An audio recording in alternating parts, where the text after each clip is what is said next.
So Madhavi గారు అనగానే మిర్చి మాధవి గారు అసలు మిమ్మల్ని చూడగానే క్వశ్చన్ అడగకుండా రిపీటెడ్ యాంకర్స్ రిపీటెడ్ షోస్లో అడిగినా కూడా మిమ్మల్ని చూడగానే గుర్తొచ్చేది ప్రభాస్ గారు. అవునా?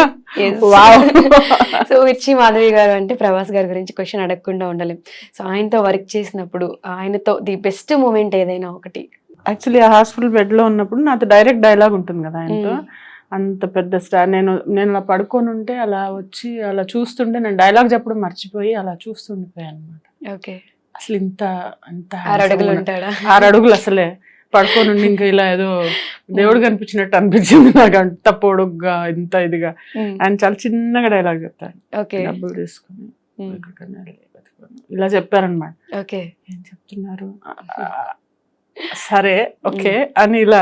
కాకపోతే అది చాలా అంటే నేను భయం కాదు కానీ ఒకలాంటి దాన్ని ఏమంటారు, ఒక గౌరవం ఉంటుంది నాకు. ఎవరన్నా కానీ భయపడను. భయం ఎందుకు? మనం దొంగతనం చేస్తే భయపడాలి, అది కూడా భయపడతారులేదు నాకు తెలియదు కానీ ఒకలాంటి రెస్పెక్ట్ అనమాట. అతని ముందు మనము టేకులు చేయకూడదు అలాంటి ఒక ఫీలింగ్ ఉంది. But it is a very wonderful feeling. ఎవరన్నా పవన్ కళ్యాణ్ గారితో చేసినప్పుడు కూడా అంటే వాళ్ళందరూ super stars for a reason. Chiranjeevi గారితో ఈ బోలా శంకర్ చేసినప్పుడు కూడా వీ డిడ్ ఫర్ 2-3 days చేసాం. అంటే వాళ్ళల్లో ఏదో పవర్ ఉన్నట్టు అనిపిస్తుంది నాకు. అంటే డెఫినెట్లీ ఒక ఆరా ఉంటుంది వాళ్ళలో. సో దాన్ని కూడా ఎంజాయ్ చేస్తారు. ఓకే. సో రియల్ లైఫ్లో అసలు మాధవి గారి కిడ్స్ గురించి, హస్బెండ్ గురించి చాలా మంది మీకు పెళ్లి ఈడికి వచ్చిన కిడ్స్ ఉన్నారని గురించి ఒకసారి. అంటే ఫ్యామిలీ అనేది ఎవరికైనా అంటే అది it all starts with you నందు. ఎంత ఇంపార్టెన్స్ ఇస్తావో అంత ఇంపార్టెంట్గా అనిపిస్తారు.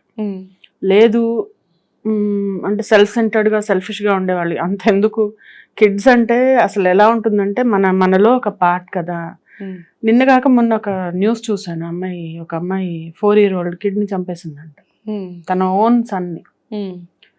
అంటే నాకు అనిపిస్తుంది అంటే అలా కూడా ఫీల్ అయ్యే మదర్స్ ఉన్నారు. బట్ నాకు ఎలా అంటే ఎంత తేడా ఉందో. It all starts from you అంటున్నాను నేను బేసికలీ వెరీ అఫెక్షనేట్ పర్సన్.